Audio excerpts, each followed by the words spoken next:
महाराष्ट्रामध्ये जो मागास प्रवर्ग आहे त्यामध्ये दलित, बहुजन विद्यार्थी आणि खास करून आदिवासी विद्यार्थ्यांसाठी वेगवेगळ्या संस्था शासनाच्या माध्यमातून काम करतात आणि यामध्ये बार्टी असेल, आरटी असेल, त्याचबरोबर TRT आहे ही संस्था सुद्धा या ठिकाणी काम करते. या संस्थांच्या माध्यमातून दलित विद्यार्थ्यांसाठी, मागास प्रवर्गाच्या विद्यार्थ्यांसाठी स्पर्धा परीक्षण केंद्र चालवले जातात किंवा अनेक त्या शासनाच्या योजना आहेत. तर या बार्टी, TRT आणि RTच्या माध्यमातून लातूर जिल्ह्यामध्ये करोडो रुपयांचा भ्रष्टाचार केल्याची एक घटना समोर येत आहे. यामध्ये डॉक्टर बाबासाहेब आंबेडकर बहुउद्देशीय सेवाभावी संस्था उदगीर या संस्थेचं नाव समोर येत आहे आणि या संस्थेने मोठ्या प्रमाणामध्ये करोडो रुपयाचा भ्रष्टाचार या ठिकाणी केलेला आहे. अशा प्रकारचा आरोप आपल्यासोबत राष्ट्रवादी काँग्रेस पक्षाचे कामगार जिल्हाध्यक्ष सोहम गायकवाड आहेत. त्यांनी हा आरोप केला आहे. तर आपण त्यांच्याकडून जाणून घेणार आहोत. माझ्या हातामध्ये त्यांनी दिलेली ही निवेदन आणि महत्त्वाचे काही पुरावे सुद्धा आहेत, ते पुरावे सुद्धा सादर करत आहेत. सर, काय सांगाल, ही जी काही संस्था आहे त्या संस्थेने कशा प्रकारे भ्रष्टाचार केलेला आहे आणि कशा प्रकारे करोडो रुपयांचा घोटाळा या सगळ्या प्रक्रियेमध्ये झालेला आहे? ही डॉक्टर बाबासाहेब आंबेडकर सेवाभावी संस्था जी आहे उदगीरची, काय मग या संस्थेने काय केलेलं आहे माहिती आहे का? नांदेड, लातूर जिल्हा आणि उस्मानाबाद जिल्हा म्हणजे धाराशिव जिल्हा, काय या 3 जिल्ह्यामध्ये विद्यार्थी वेगवेगळे पाहिजे. बरोबर. पण यांनी विद्यार्थी वेगवेगळे घेतलेले नाहीत. नांदेडला पण तेच विद्यार्थी, लातूरला पण तेच विद्यार्थी आणि धाराशिवला पण तेच विद्यार्थी, असे 3 ठिकाणी विद्यार्थी एकच करून त्यांनी त्या 3 ठिकाणचं बिल उचललेलं आहे. मग बोगस विद्यार्थी असं बोगस विद्यार्थ्यांचं म्हणजे आणि ती चलतीवर कुणाचे डॉक्युमेंट घ्यायचे दे म्हणायचं. ते विद्यार्थी कधी तिथं गेलेले नाहीत, काय नाही, त्यांचा काही संबंध नाही अर्थार्थ. तरी सुद्धा ही असं कुणाला तर हाताला धरून, कुठल्या तर अधिकाऱ्याला हाताला धरून हे जे लोक आहेत असं ही फ्रॉड संस्था चालवतात. बरं, अशा ज्या संस्था असतात त्या संस्थांना ज्यावेळेस निविदा निघतात, टेंडर संस्थांच्या वतीने भरलं जातं. बरोबर. तर हे टेंडर बरोबर पद्धतीनं भरलेलं आहे का? टेंडर बरोबर पद्धतीनं भरलेलं नाही, टेंडर चुकीचं आहे. आणि ह्यांचे टेंडर भरल्यानंतर तिथे इन्क्वायरी केली पाहिजे किंवा हे जे टेंडर भरले यांनी ते बरोबर आहे का. मग ते बरोबर नाही, कुठलं टेंडर बरोबर नाही. ह्यांनी फक्त काहीतरी मॅनेज करून टेंडर भरलेलं आहे आणि टेंडर मंजूर करून घेतलेलं आहे. असं आता एकतर संस्था आलेली आहे समोर आणि भरपूर संस्था आहेत अशा. फक्त अधिकाऱ्यांना मॅनेज करणं आणि विद्यार्थ्यांना दिशाभूल करणं विद्यार्थ्यांची. आणि गरीब विद्यार्थी असतात, बरोबर, काय मग त्यांना उगं काहीतरी बोलायचं आणि ह्यांचं चालू द्यायचं आपलं काम. बरं, आता हा जो काही घोटाळा आहे आणि शासनाकडून पैसे उचलले म्हणताय, तुमचा आरोप आहे, तर किती करोड आपण म्हणतो, किती करोडांचा घोटाळा झाला, म्हणजे काय आकडे आहेत? 3-4 करोड नाही, भरपूर आहे सध्या. तर काय 2012 पासून लुटत आलेले आहेत लोक. काय हे आत्ताचा, काल परवाचा किंवा गेल्या वर्षीचा 2 वर्षाखालील विषय असा काही विषय नाही. ते 2012 पासून ह्यांनी सरकारला लुटा झालेले आहेत आणि विद्यार्थी बोगस दाखवून आजपर्यंत विद्यार्थ्यांचं पण नुकसान केलेलं आहे आणि सरकारचं पण नुकसान केलेलं आहे. बरं, मला एक सांगा की निविदा ज्या भरल्या, टेंडर भरले आणि संस्थांनी ते मार्गदर्शन केंद्र वगैरे मागून घेतले, तर यांच्या स्वतःच्या इमारती आहेत का? प्राध्यापक भरतीचा सुद्धा निकष असतो, तर प्राध्यापक भरती केलेले आहेत का? यांचं काहीही नाही. बरं, सबूत पुरावे सहित असल्यामुळं आम्ही एवढं मोठं म्हणजे नियोजन कुणावर आरोप करणं काही योग्य नसते.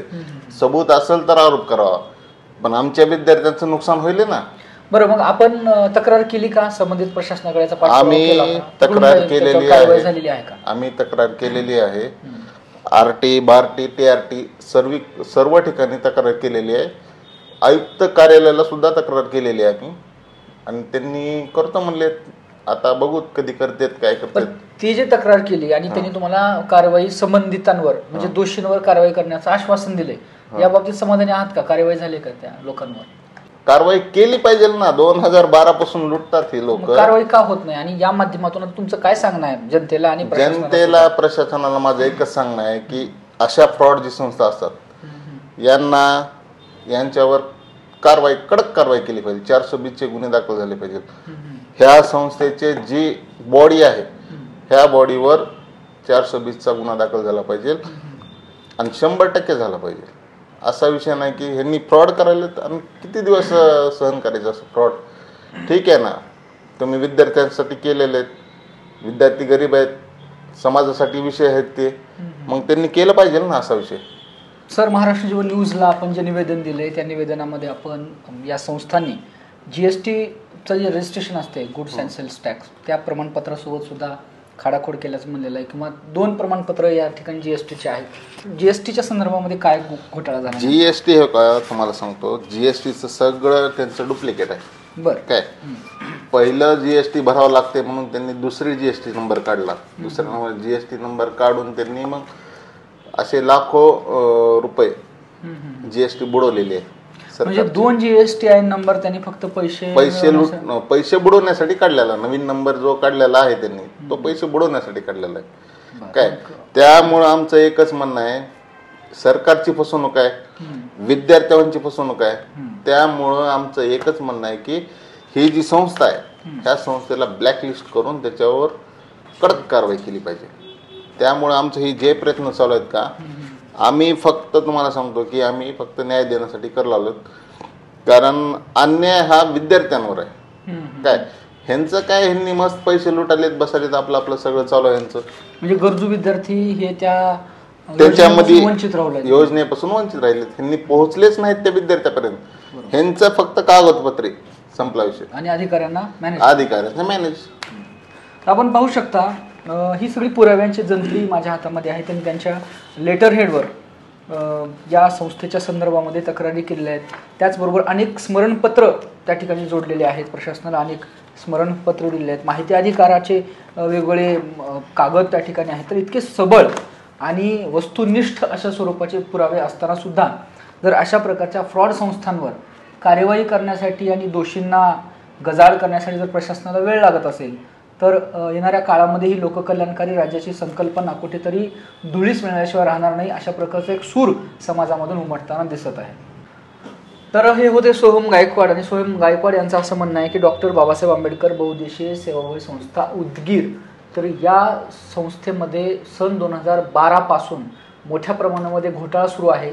याची सविस्तर अशी उच्चस्तरीय समिती नेमून याची चौकशी केली पाहिजे आणि ज्या ज्या लोकांचा सहभाग या सगळ्या घोटाळ्यामध्ये, आर्थिक फसवणुकीमध्ये आहे, त्या सगळ्या लोकांना दोषी ठरवून योग्य त्या कायद्यानुसार त्यांच्यावर कारवाई करणं आणि त्यांनी जो सरकारच्या डोळ्यामध्ये धूळ फेकून पैसा लुबाडला आहे तर तो सगळ्या जनतेचा पैसा परत वसूल केला गेला पाहिजे, अशी सुद्धा सोहम गायकवाड यांची मागणी आहे.